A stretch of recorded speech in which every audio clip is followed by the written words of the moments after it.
Señores auditores de la Radio Portales, bienvenido a nuestro segundo segmento. Hoy martes 4 de abril, nuestro programa Vamos, Somos Chilenos y estamos con los señores Juan Pablo Rodríguez y Pablo Aldunate. Bueno, por supuesto, y quien les habla, Nil Ruiz. Pablo, recién, perdón, te corté con un comentario que ibas a hacer. Estabas hablando con respecto de la ley de crimen organizado e ibas a hacer un comentario. Sí, era a propósito de lo que decía Juan Pablo con respecto a estos cambios repentinos del gobierno. En opiniones, hace 3 años todos vimos cómo actuaron con respecto al estallido social, cuáles fueron sus comentarios hacia Carabineros, hacia la Fuerza Armada, y que hoy día parecieran que se transformaron en Don Graff. Eh, pero me gustaría decir que en la medida de que la coalición que hoy día nos gobierna, que son dos coaliciones distintas, siga pegado con chicle, vamos a tener estos cambios. ¿Por qué? Porque lo que es el socialismo democrático o lo que fue la exconcertación, eh, siguiendo un poco la doctrina que estableció Patricio Elwin una vez asumido su gobierno en la democracia, de civiles y militares, Chile es uno solo, o su pleno respaldo a Carabineros, que siempre hay un video que anda circulando por ahí. Uno ve que los gobiernos de la concertación siempre estuvieron en pos de la seguridad. Eh, de hecho, es cosa de ver cómo fue el funcionamiento de esos gobiernos, pero no así el Frente Amplio, que el Frente Amplio es el que tiene el gran problema. Entonces, como dijo Juan Pablo, vemos a la ministra Tobá de sheriff, pero por otro lado vemos a los diputados de Apruebo Dignidad del Frente Amplio, el Partido Comunista, que están en desacuerdo. Entonces, ¿cuándo va a ser creíble para el gobierno cuando una de las dos coaliciones ceda? Ya sea que gane el socialismo democrático y ellos pongan la música, o ya sea que finalmente el Frente Amplio con el Partido Comunista sean los que tomen la rienda y lleven adelante la acción del gobierno, políticamente. Mientras eso no pase, vamos a seguir viendo acciones y dichos contradictorios. Porque vamos a tener por un lado, como dijo Juan Pablo, a la ministra Toá hablando en pos de la seguridad, y vamos a tener a la ministra Vallejo diciendo que esto es una ley de gatillo fácil. Entonces, todo se soluciona en la medida que una de las dos coaliciones gane y se imponga sobre la otra. De lo contrario, vamos a estar con un gobierno sin rumbo o perdido los 3 años que quedan. Ese era mi comentario. Bueno, yo quería acotar un tema. Recién Juan Pablo comentó algo referido a el tema de droga en el puerto de San Antonio.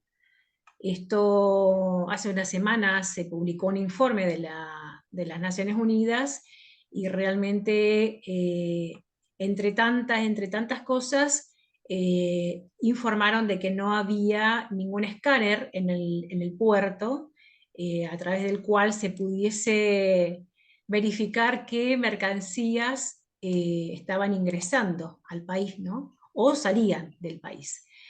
En función de esto, anoche llegó un camión al puerto de San Antonio y el cual traía o trajo, o llevó, mejor dicho, un generador de rayos X fabricado en China, que según la última información penetra hasta 20 centímetros de acero sólido. Y llegó escoltado porque se trataría de hasta un elemento tipo radioactivo. Esto llegó desde Talcahuano y sería utilizado en el puerto de San Antonio para poder verificar si la mercadería que ingresa o sale del país trae mercadería o mercancías ocultas. Así que esa es la última información que hay al respecto. Tuvo que pasar todo un informe para que tomaran medidas, ¿no? Es lo que lamentablemente muchas veces Claro. pasa. ¿No? Y lo que uno intuye ahí, Neil, es que, claro, ¿y por qué sin ese informe que nadie se había dado cuenta que no estaba el escáner? Entonces, lo que Claro. uno, sin tener mucho más que dos dedos de frente, que es lo que tiene uno, lo que uno presupone es que acá el concierto de distintos actores dentro de la cadena portuaria, lamentablemente puede existir, ¿no? Respecto de dejar hacer en materia de narcotráfico. Y Mira, eso es tienes gravísimo. Tienes aduana, PDI, Hacienda. O sea, 3 instituciones y ninguna de ellas. Ninguna. Entonces, ¿qué es lo que uno presupone? O sea, en el fondo puede intuir.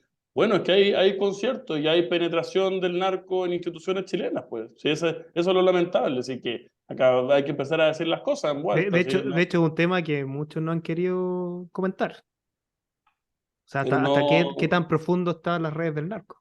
Sobre todo en la así es. política, porque lo que pasó con Obvio. el alcalde del Partido Socialista quedó ahí y ojalá En San nadie más Ramón. tocara el tema. Tal Sí, cual, entonces acá no se puede echar la basura debajo de la alfombra en un tema que la ciudadanía sufre en lo cotidiano. A nosotros estamos sufriendo los efectos de la penetración del narco en lo cotidiano, cuando vemos acribillamientos, descuartizamientos, asesinatos a mediodía, asesinatos a policía, cuando vemos que las bandas locales han aumentado su poder de fuego para ponerse al nivel de las bandas extranjeras que han ingresado a Chile por digamos, el dejar hacer también en nuestras fronteras. Bueno, esto está teniendo consecuencias y la ciudadanía lo vive en el tipo de delitos que hoy día sufre, que son, mira lo que decía la ministra, más de 500 secuestros el año pasado, secuestros. Esos son delitos propios del crimen organizado. Entonces, estamos sufriendo sus efectos, pero además estamos viendo que pareciera ser que desde el Estado se deja hacer para que Chile sea un corredor de droga. Entonces estamos en el peor de los mundos. Y si a esto no se le pone coto radical, la facilidad con que el narco, que es dinero, permea en nuestras instituciones, de ahí uno no sale, y se transforma en el estado fallido. Porque si uno deja entrar al narco, bueno, sacarlo, si no pregúntenle a nuestros hermanos de otras democracias latinoamericanas, es prácticamente imposible. sí, Y estamos dejando hacer. tal Es cual. verdad. Bueno, quería ampliar un poco también otra información. Ayer la Secretaría de Estado y la ministra Marisa Rojas confirmaron el alza del impuesto específico a los combustibles, ese alza ya está prácticamente en curso. Es una noticia que nos afecta a todos, ¿no? Porque en el momento que ya los combustibles sufren un alza, eso se replica en todos los productos. O sea, los consumidores finales, ustedes oyentes, ustedes auditores, nosotros somos los que vamos a sufrir esas consecuencias de ese alza de los combustibles. Así que es una noticia bastante Y compleja para la situación en la que vivimos, ¿no?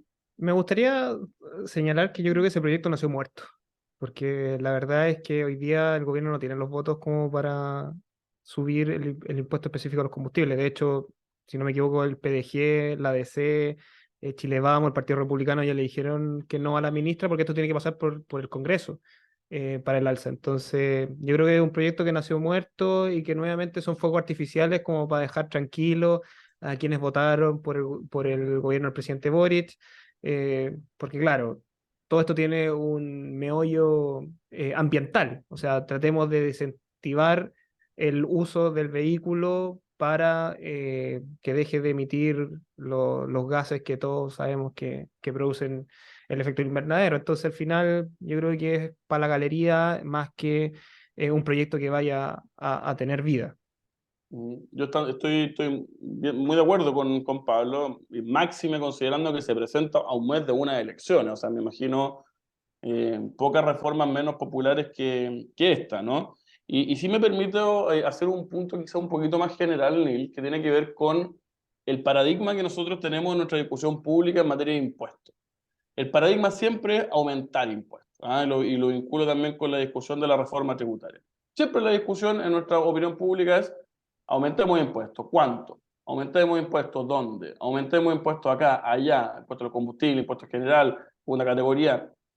Yo creo que, sin ser, o sea, yo creo que un aumento de los impuestos puede estar justificado, ¿no? No digo lo contrario, pero creo que llega un punto de que el Estado chileno se haga cargo de la pregunta de en qué diantres está gastando la plata y cómo. Hay una discusión en torno a la modernización del Estado y a la eficiencia del gasto fiscal que nos tiene que darse en algún minuto, ¿no? Y decir ya, en el fondo, aumentamos los impuestos, pero gastemos bien la plata. La discusión respecto de gastar bien la plata está completamente ausente de la discusión pública, por una parte, y por otro lado, la comprensión también que muchas veces bajas de impuestos en determinadas materias son medidas necesarias para la economía, ¿no? Y que el paradigma no puede ser siempre aumentar impuestos, ¿no? Y ahí es muy interesante también lo que está haciendo el presidente Lacalle Pou en Uruguay, y yo creo que también en un momento de crisis económica, de necesaria reactivación, en donde tenemos ahí, por así decirlo, en la mesa de la discusión pública, diversas reformas todas que aumentan el costo de la mano de obra, que dificultan, digamos, la labor empresarial en una dimensión, muchas veces son justas, pero que son cargas. Llega un minuto que, digamos, el buey no puede soportar tanta carga. Ese punto me gustaría plantear como general, no cerrarnos a que siempre todo tiene que ser aumento de impuestos. Reformas de baja de impuestos pueden ser muy sensatas, y que de una buena vez tenemos que dar la discusión de país serio de en qué estamos gastando la plata y cómo la podemos gastar mejor. Una discusión que yo veo muy ausente, Neil, de nuestro debate, lamentablemente. Tal cual. Esperemos bueno, que ese proyecto o esa ley no llegue a buen puerto, como dijo recién Pablo. Ahora, yo creo que también hay que ver y hacer la discusión con respecto a quienes pagan impuestos.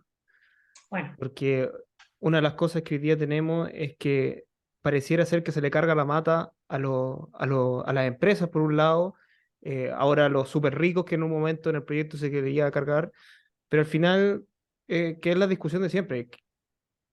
Si queremos un Estado social y democrático de derecho, que es como lo que siempre se dice, claro, todos tenemos que pagar impuestos, todos tenemos que pagar impuestos a la renta, que hoy día hay tramos exentos que son muy altos comparados quizás a otros países europeos.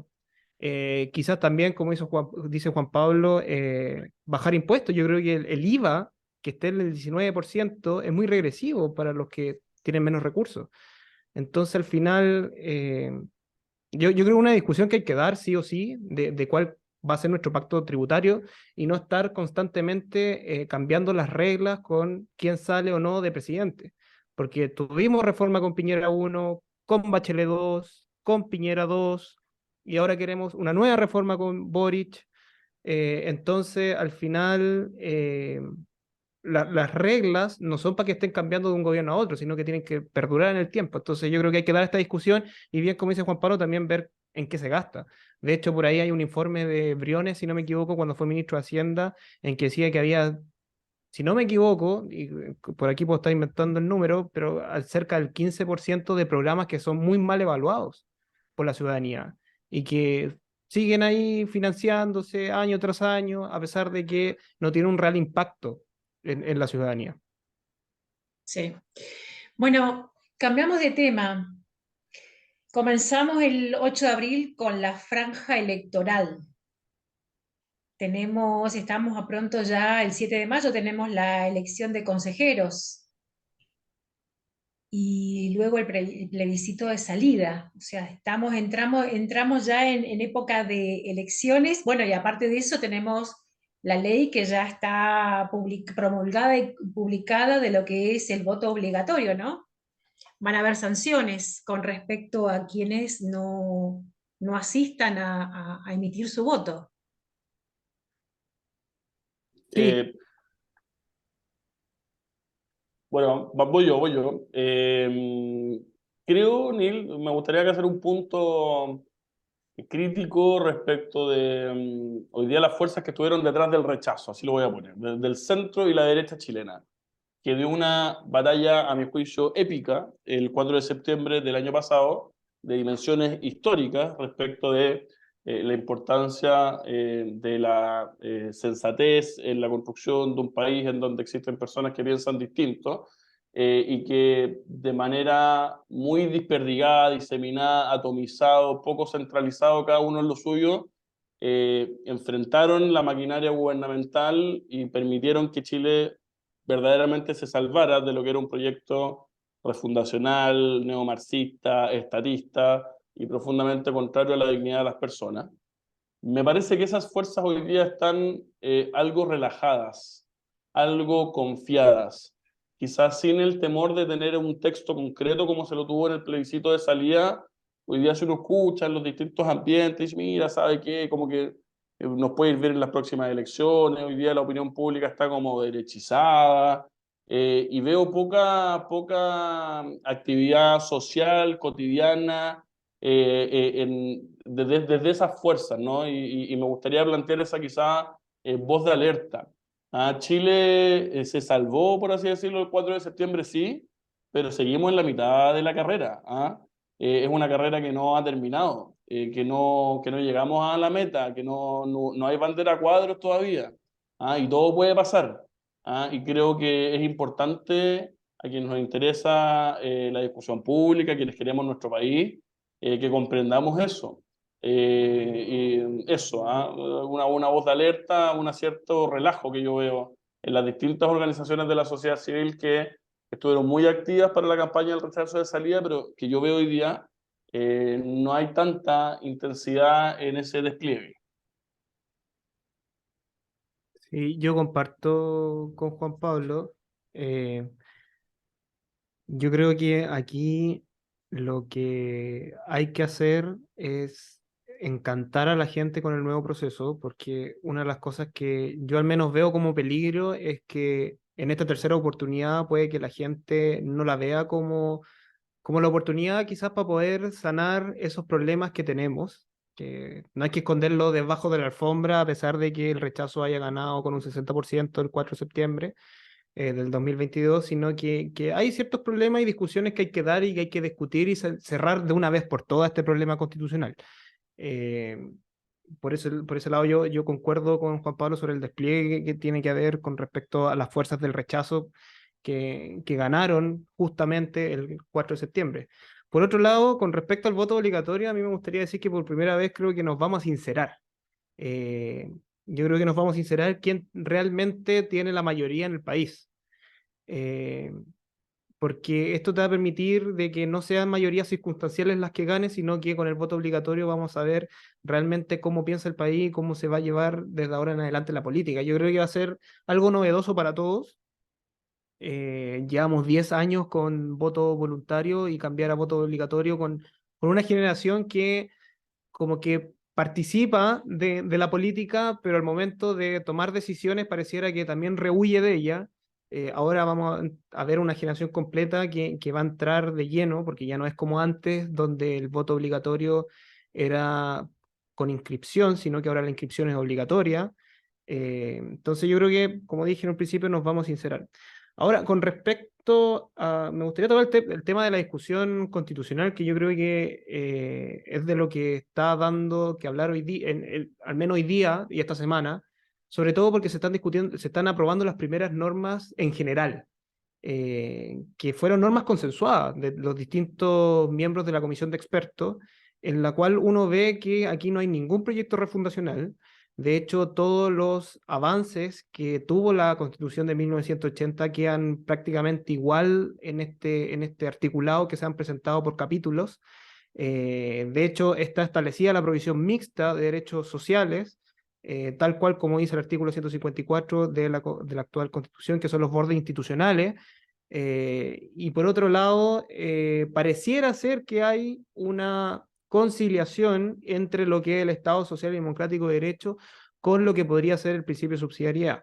Sin ir más lejos, la libertad empresarial queda prácticamente igual a como está actualmente y la no discriminación en materia económica por parte del Estado hacia los privados y hacia las empresas del Estado. Entonces, uno podría ver que aquí no va a haber refundación, sino que más bien va a ser un reconocimiento a la tradición constitucional que ha tenido Chile en los últimos 200 años.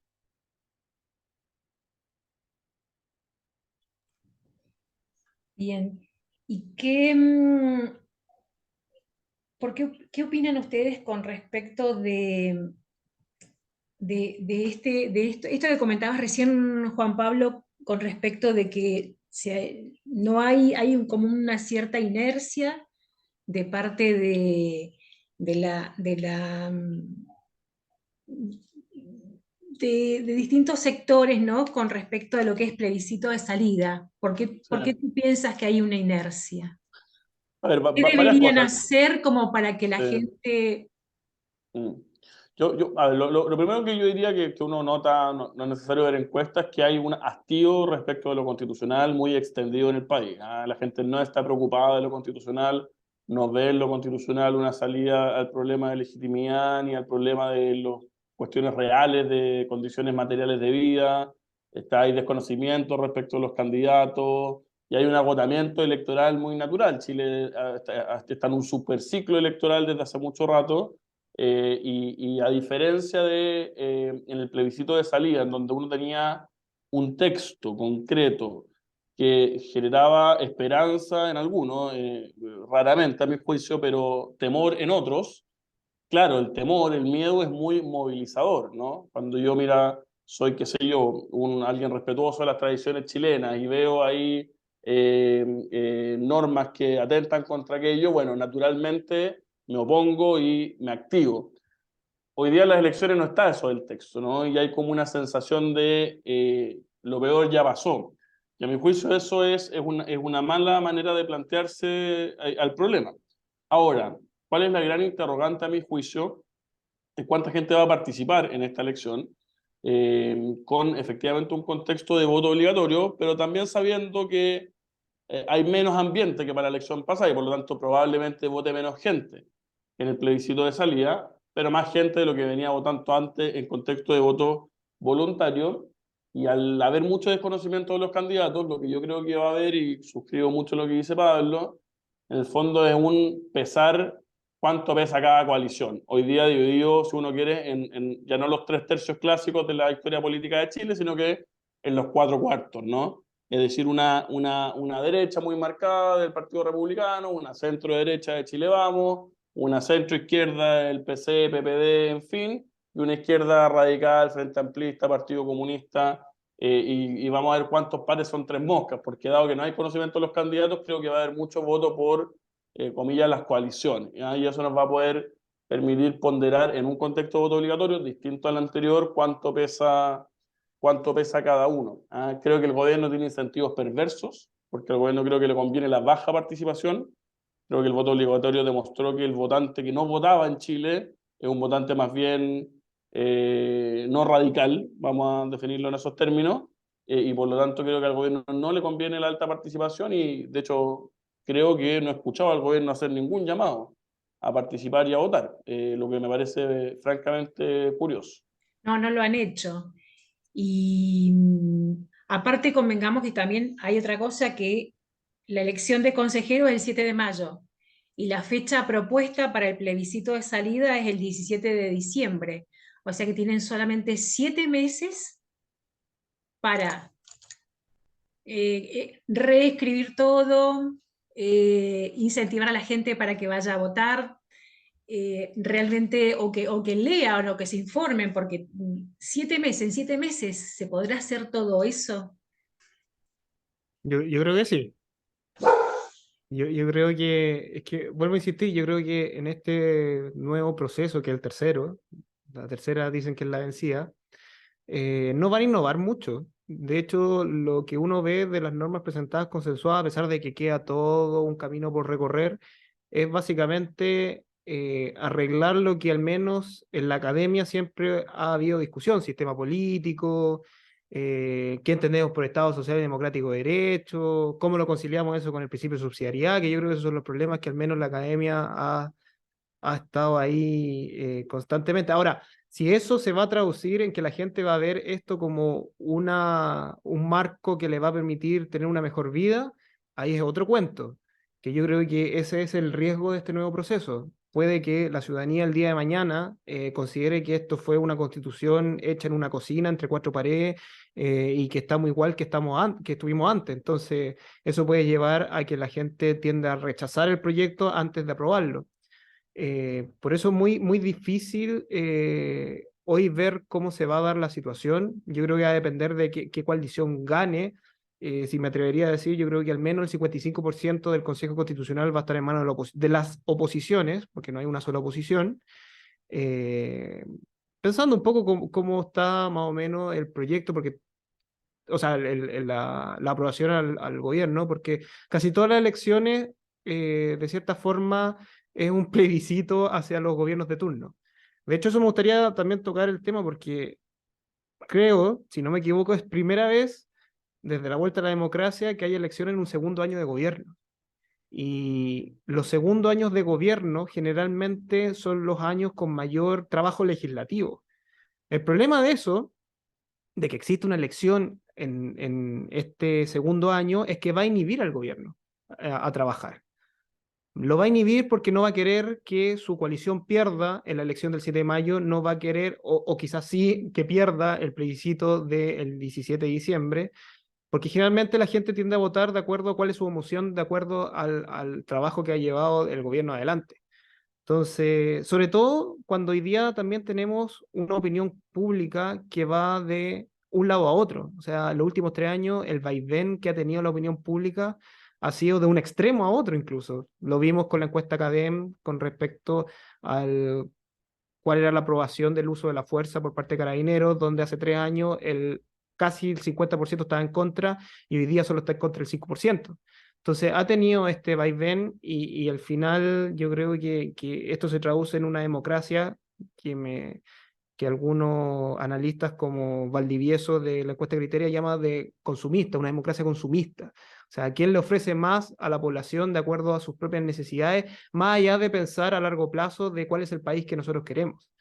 Entonces, al final, comparto con Juan Pablo de que hay que tener ojo con esto de quizás encantar a la ciudadanía con este proceso, pero también de ver cómo se va a llevar adelante. Bueno, les cuento que se nos ha terminado el tiempo. Se nos ha terminado el tiempo. Ha sido un placer nuevamente estar con ustedes. Y bueno, yo les deseo que tengan un excelente resto de semana y tenemos un fin de semana largo. Así que a disfrutar y a cuidarse y que lo pasen muy lindo. Yo me voy despidiendo. Juan Pablo, Igualmente, ¿tú qué? Neil, un abrazo grande, muy buenas tardes, saludos a todos quienes nos escuchan. Yo también quiero mandarle un saludo a todos los que nos están escuchando, a Juan Pablo, a Neil, y me gustaría, no sé si lo dijeron ayer en el programa, pero recordar que ayer, lunes, fue el natalicio de, yo creo que uno de los grandes hombres que ha parido esta patria y la República, que fue Arturo Prat. 175 años del natalicio de Arturo Prat, que yo creo que es bueno recordar porque creo que no ha habido un funcionario público tan noble como lo fue Arturo Prat. Bien. Bueno, nos vemos, nos encontramos el próximo martes y a cuidarse. Chau, chau. Nos vemos, chao. Chao.